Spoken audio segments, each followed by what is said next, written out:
What is classic literature? There is a curious paradox at the heart of classic literature. The word itself suggests permanence, work that stands the test of time, immune to fashion or taste. Yet what we call classics is constantly shifting. Each generation rewrites the canon, reappraising what endures and what fades. Some books achieve immortality, not because they are universally beloved, but because they continue to provoke, inspire, and challenge. Others burn brightly in their day only to vanish into obscurity. So what makes a classic, and does being a classic necessarily mean it's good? Italo Calvino's quote, "A classic is a book that has never finished saying what it has to say," captures the enduring power of literature. A classic does not belong solely to its own time. It speaks across generations, revealing new insights with each reading. Its themes, characters, and ideas remain relevant, offering fresh perspectives depending on who reads it and when. Unlike fleeting trends, classics continue to provoke thought, challenge assumptions, and resonate emotionally. They are works that grow with us, never fully exhausted, always inviting readers to discover, question, and find meaning new. Traditionally, classics are tied to a sense of history, texts that have shaped language, culture, or thought across centuries. Ancient epics or medieval theology, 19th century realism, and 20th century modernism all coexist under the same label. To be a classic is not simply to be popular, it is to be a book that successive generations find indispensable, even if they quarrel with it.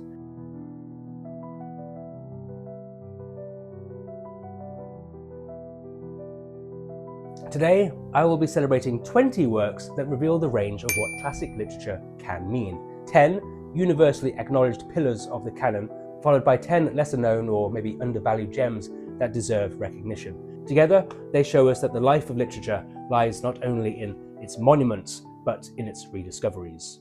Opening my canonical 10 is the all-time classic Pride and Prejudice by Jane Austen. Few novels have captured the wit, charm, and contradictions of human relationships quite like Pride and Prejudice. First published in 1813, Jane Austen's masterpiece endures as one of the most beloved works in English literature, not simply for its romance, for its sharp social observation and timeless humour. Beneath the glittering drawing rooms and polite manners lies a subtle critique of class, gender, and the limitations placed on women in Regency England. At its heart is Elizabeth Bennet, a heroine defined by intelligence, independence, and integrity.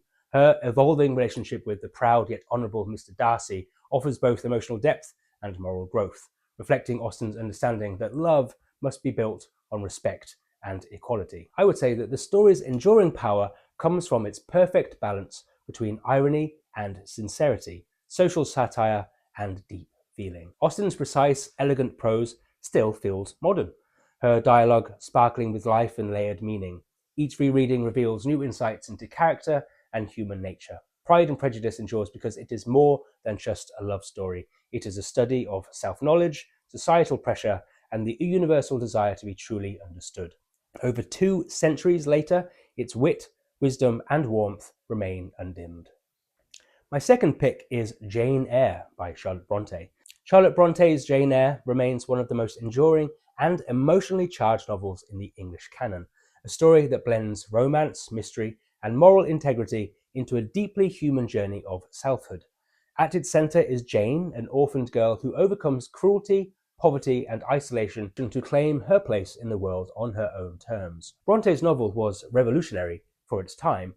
Through Jane's first-person voice, Brontë crafted one of literature's earliest psychological portraits of a woman determined to be seen as an equal soul, small and plain perhaps, but rich in moral courage and passion. Her love for Mr. Rochester, the brooding master of Thornfield Hall, is not a surrender, but a negotiation of power, identity, and self-respect. Naturally, people adore Jane Eyre for its gothic undertones. The stormy moors, the secret chambers, and haunting revelations heighten the emotional intensity while symbolizing the inner battles of conscience and desire. Its themes of independence, morality, and the quest for belonging still resonate with readers today. Like Pride and Prejudice, this is a lot more than just a romantic novel. Jane Eyre is a declaration of human dignity and spiritual resilience. Bronte's heroine endures because she insists on living truthfully, making the novel both timeless and profoundly inspiring. I recommend everyone to read Jane Eyre. Staying in the same realm of Gothic literature, and also staying within the realm of the Brontë sisters, next I have Wuthering Heights by Emily Brontë. Wuthering Heights stands as one of the most haunting and fiercely original works in English literature. It is a novel that defies convention, romantic yet brutal, poetic yet primal. Set amid the mid-Yorkshire moors, its storm-lashed landscape mirrors the turbulent passions of its characters, particularly Heathcliff and Catherine Earnshaw, whose love story is as destructive as it is eternal. Bronte's narrative, told through shifting perspectives, explores themes of obsession, revenge, class, and the supernatural. Heathcliff, an orphan taken in by the Earnshaw family, grows into a man consumed by bitterness and desire for vengeance. Catherine, torn between her love for him and her yearning for social respectability, marries another, setting in motion a generational cycle of suffering and retribution. What makes Wuthering Heights endure is its raw emotional power and psychological depth. Brontë broke every literary rule of her era, creating characters who are neither heroes nor villains, but embodiments of human extremes, love and cruelty, longing and rage. Its gothic atmosphere, tragic beauty, and unflinching portrayal of passion make Wuthering Heights timeless. It endures because it dares to confront love, not as comfort or salvation, but as an elemental, uncontrollable force of nature. Next, I have Mary Shelley's Frankenstein, or the modern Prometheus. This is one of the most influential and enduring works in all of literature, a novel that transcends genre to become both a Gothic masterpiece and the blueprint for modern science fiction. What makes Frankenstein a true classic lies not only in its story of horror and creation, but in its profound engagement with timeless philosophical and moral questions that continue to resonate today. Shelley wrote the novel in a time when the world was on the cusp of scientific revolution. Galvanism, early medical experimentation, and Enlightenment ideals all shaped her imagination. Yet, unlike many of her contemporaries, she foresaw the ethical dilemmas that scientific progress might unleash. In Victor Frankenstein's relentless pursuit of knowledge, Shelley captures the quintessential human conflict between creation and destruction, intellect and responsibility. The creature, rejected and reviled despite his innocence, becomes a mirror to humanity's deepest fears, our capacity for cruelty, our longing for acceptance, and our struggle with the consequences of our own actions. Its enduring power also lies in its dual nature. Shelley's lyrical prose, framed by letters and shifting perspectives, allows readers to experience both the terror and pathos of the story. Each generation finds new meaning in it, whether as a critique of unchecked technological ambition, a reflection on alienation, or a study of the boundaries of human identity. Ultimately, Frankenstein remains a classic because it never stops being relevant. Its central questions, what is life? What is our moral duty as creators? What happens when we abandon empathy? Speak as urgently to the age of artificial intelligence as they did to the dawn of electricity. Shelley's vision endures because it forces us to confront the most unsettling truth, that the real monster may not be the creation, but the creator. Next up, I have Dostoevsky's finest masterpiece, Crime and Punishment. This book endures as one of the defining achievements of world literature, a psychological, philosophical, and moral exploration of guilt, redemption, and the human soul. What makes it a classic is not only its gripping narrative, but its relentless excavation of conscience. Few novels have penetrated so deeply into the inner workings of the human mind or captured the terrifying logic that leads a person to commit evil in pursuit of good. At the center of the story is Rodion Raskolnikov, a destitute former student in St. Petersburg who convinces himself that he is above moral law. He murders an old pawnbroker, reasoning that her death will be justified if it leads to greater happiness for others. Yet what follows is not liberation, but torment. Haunted by guilt and paranoia, Raskolnikov's psychological unraveling becomes a study in moral consequence, one that forces readers to confront their own capacity for self-deception and rationalized sin. Dostoevsky transforms what could have been a simple crime story into a vast moral drama about punishment, not as something imposed by society, but as an inevitable condition of the soul. His use of interior monologue, shifting perspectives, and feverish realism was revolutionary, paving the way for modern psychological fiction. Its lasting appeal lies in its universality. Every reader recognizes Raskolnikov's struggle between pride and humility, reason and compassion. The novel also captures the spiritual restlessness of a modern age losing its faith in God, a theme as relevant now as it was in 19th century Russia. Crime and Punishment remains a classic because it refuses easy answers. It is much about philosophy as it is about empathy, as much about moral law as about human weakness. Dostoevsky reminds us that salvation, if it comes at all, must be earned through suffering, compassion, and the painful rediscovery of one's own humanity. Next I have Middlemarch by George Eliot. This is often hailed as one of the greatest novels in the English language, a vast, compassionate, and intricately woven study of human ambition, morality, and disappointment. What makes Middlemarch a classic is not its grand drama or sensational plot, but its extraordinary depth of observation. Eliot, the pen name of Mary Ann Evans, transformed the domestic novel into something profoundly philosophical, capturing the quiet revolutions of everyday life and the moral struggles that define human existence. Set in the fictional English town of Middlemarch during the 1830s, the novel follows several interlocking lives. At its heart is Dorothea Brooke, an idealistic young woman yearning to live a life of intellectual and spiritual purpose. Her marriage to the pedantic scholar Casaubon becomes a tragic lesson in disillusionment, as her youthful ideals collide with the limits of reality. Parallel to her story runs that of Tertius Lydgate, an ambitious young doctor whose dreams of medical reform are undone by social pressures and a disastrous marriage. Through these and many other intertwined lives, Eliot examines the tension between aspiration and compromise, intellect and emotion, and selflessness and self-interest. Eliot's genius lies in her empathy. She refuses to condemn her characters, portraying their weaknesses and misjudgments with understanding rather than scorn. Her omniscient narrator peers gently but unsparingly into each character's heart, revealing the intricate web of motivations that bind individuals to one another and to the wider community. Middlemarch remains a classic because it feels modern. It wrestles with questions of gender, vocation, and moral responsibility that still resonate today. Eliot's prose, rich in irony and moral insight, transforms ordinary lives into epic moral dramas.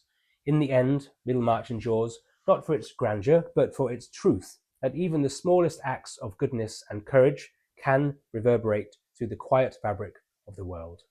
Some books remain in the classic canon because of their significant impact and influence. Next up, I have The Divine Comedy by Dante. Few works rival Dante's epic poem in scope or influence. Written in the vernacular Italian of its time, it maps the soul's journey through hell, purgatory, and paradise, guided by Virgil and ultimately Beatrice. On one level, it is a theological allegory of sin, redemption, and divine love. On another, it is a deeply personal work of grief, longing, and poetic ambition.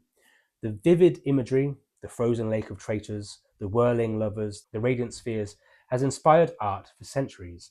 It endures as both spiritual vision and human confession. Dante Alighieri's The Divine Comedy, completed around 1320, stands as one of the most magnificent achievements in world literature, a poem that bridges the medieval and modern worlds, fusing theology, philosophy, and human emotion into an epic vision of Dante's journey toward redemption. What makes The Divine Comedy a timeless classic is its universal scope. It is not merely a religious allegory, but a profound exploration of morality, love, justice, and the meaning of existence itself. Here I've just got Inferno, the first of the trilogy, but The Divine Comedy itself traces Dante's imagined voyage through the afterlife, divided into three realms: Inferno, or hell, purgatory, and paradise, or heaven. Guided first by the Roman poet Virgil and later by his beloved Beatrice, Dante descends into the depths of sin, ascends the mountain of repentance, and attains the beatific vision of divine love. Along the way, he encounters a dazzling array of historical and mythological figures, their fates serving as mirrors for humanity's vices and virtues. What sets The Divine Comedy apart as a classic is its daring ambition to contain within a single work the moral, political, and spiritual order of the universe. Written in the Italian vernacular rather than Latin, Dante elevated his native tongue to the level of high art, shaping not only the Italian language but European literature itself. His precise structure, 100 cantos of terza rima, embodies the mathematical harmony he saw as reflecting divine order. Yet, its enduring power lies in its emotional and psychological truth. Beneath its theological framework, the Divine Comedy is the story of a human being lost in confusion and pain, struggling toward enlightenment and love. Readers across centuries, including myself, recognize themselves in Dante's yearning for meaning and redemption. The poem remains a classic because it unties intellect and imagination and reason and faith. It is both a map of the cosmos and a mirror of the human heart, a work that even 700 years later continues to guide readers through the dark wood toward understanding, grace, and light, climbing that tall ladder out from the depths, out of the darkness, into paradise. Well, obviously, I have to include 1984 by George Orwell.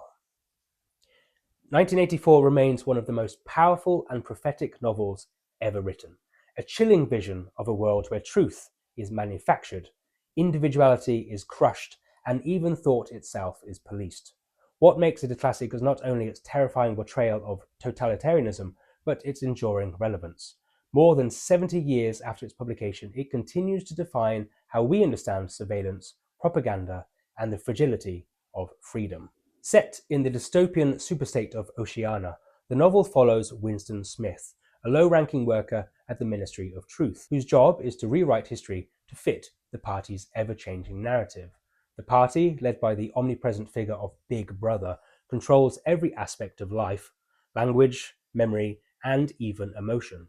When Winston begins a forbidden love affair and starts to question the system, he sets in motion a doomed rebellion against a power that seeks to annihilate not just dissent, but reality itself. Orwell's genius lies in his precision and psychological depth.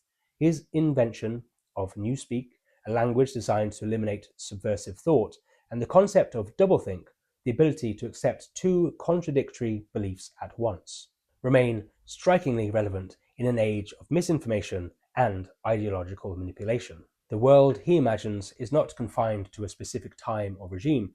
It is a warning about the ease with which truth can be eroded and conformity enforced. New readers are picking up 1984 all the time. It endures as a classic because it is both politically incisive and profoundly human. Beneath the machinery of oppression lies a fragile love story and a desperate yearning for truth, individuality, and dignity. Its moral urgency and intellectual clarity continue to resonate with every generation facing questions of power and freedom. Ultimately, Orwell's 1984 is not simply a dystopian nightmare, it is a mirror. It forces readers to ask not only what if this happens, but has it already begun? That haunting relevance is what ensures its place among the greatest works of modern literature. Next up, I have a book that I've recently read myself. It is The Odyssey by Homer. Homer's The Odyssey, composed in the 8th century BCE, is one of the cornerstones of Western literature and a timeless epic that continues to captivate readers with its adventure, heroism, and exploration of human nature. What makes it a classic is not simply its status as one of the earliest surviving works of Greek literature, but its enduring themes of resilience, identity, and the universal quest for home and belonging. The poem follows Odysseus, the wily king of Ithaca, as he struggles to return home after the Trojan War. His journey is fraught with trials, encounters with mythical creatures like the Cyclops and Circe, the lure of the sirens, and the wrath of gods who challenge his ingenuity and courage. Meanwhile, back in Ithaca, his wife Penelope and son Telemachus face their own trials, resisting suitors who seek to claim Odysseus' kingdom. The interwoven narrative, adventure, and domestic loyalty creates a rich tapestry of human experience. Homer's genius lies in his combination of episodic storytelling, vivid imagery, and profound psychological insight. Odysseus embodies cunning, endurance, and moral complexity, traits that allow the poem to resonate across cultures and centuries. There are themes of loyalty, of perseverance, of temptation, and the tension between fate and free will continue to speak to readers today. The Odyssey remains a classic because it transcends its era. It is a story essentially of survival, of moral testing, and the human desire to find one's place in the world. Through its compelling characters, its really epic scope, and universal themes, Homer's masterpiece continues to inspire, to entertain, and challenge readers, ensuring its relevance for millennia.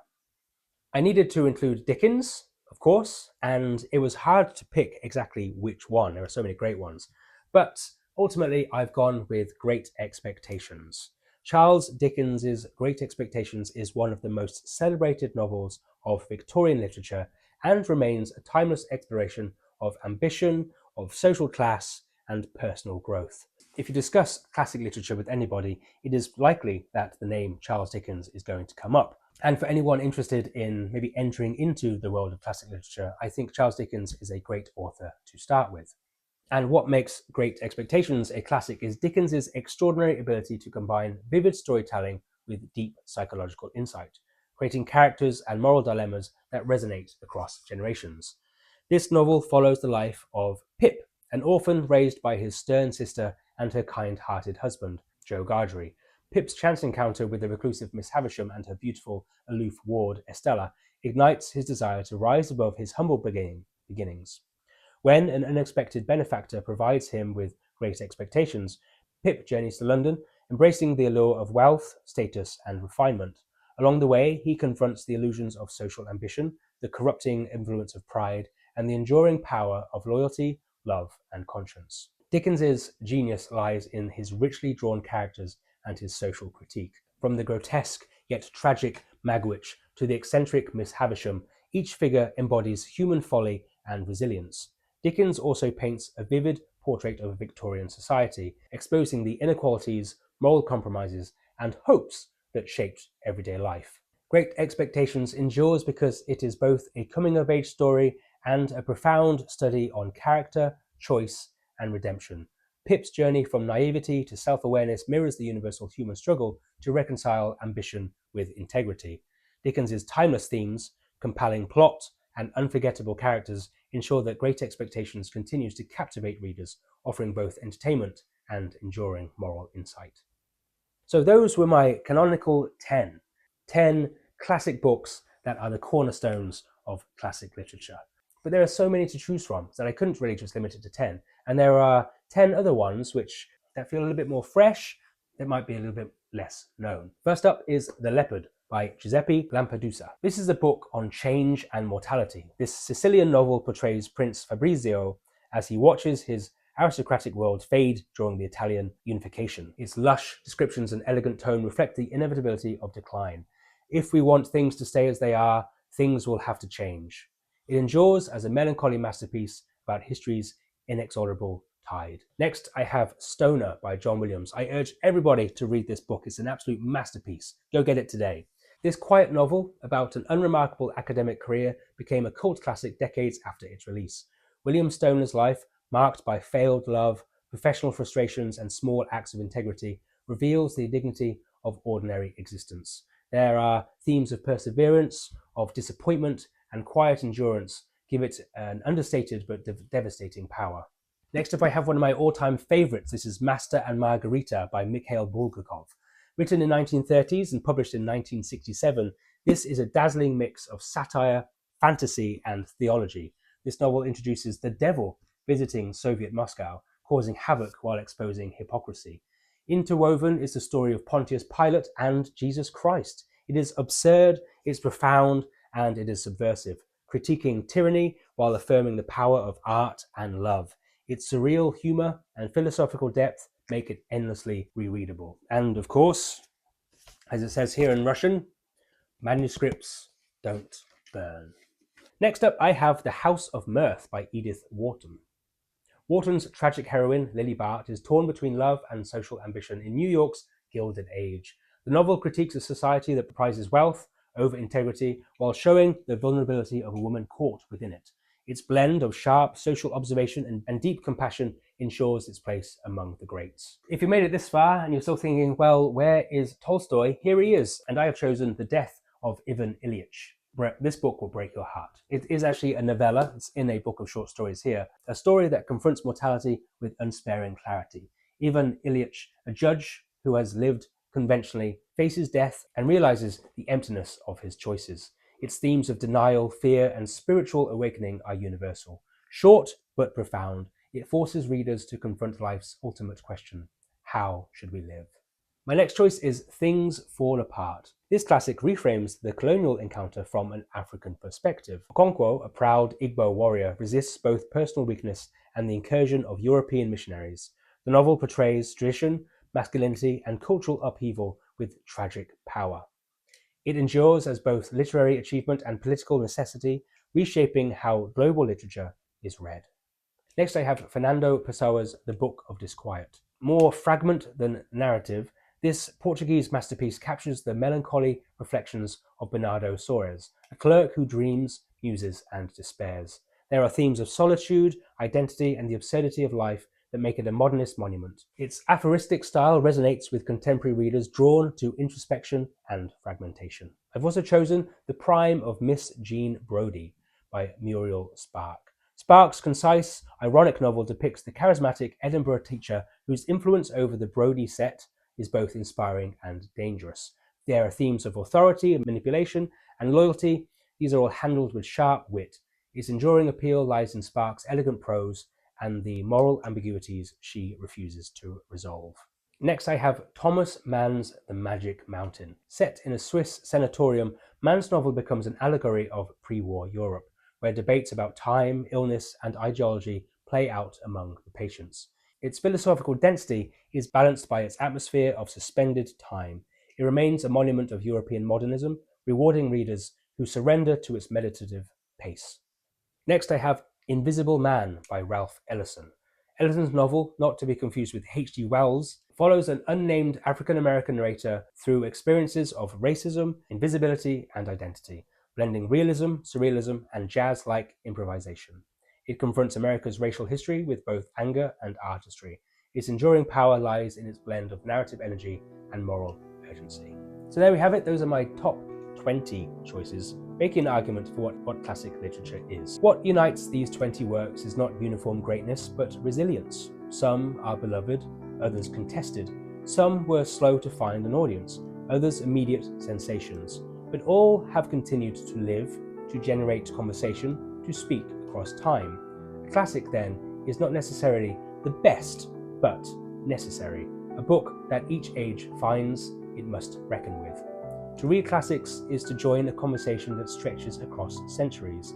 They are not relics, but they are living texts, waiting for new eyes. Whether through the romance of Austen, the philosophy of Dante, the melancholy of Lampedusa, or the satire of Bulgakov, these books endure because they hold mirrors to human nature in all its contradiction and grandeur.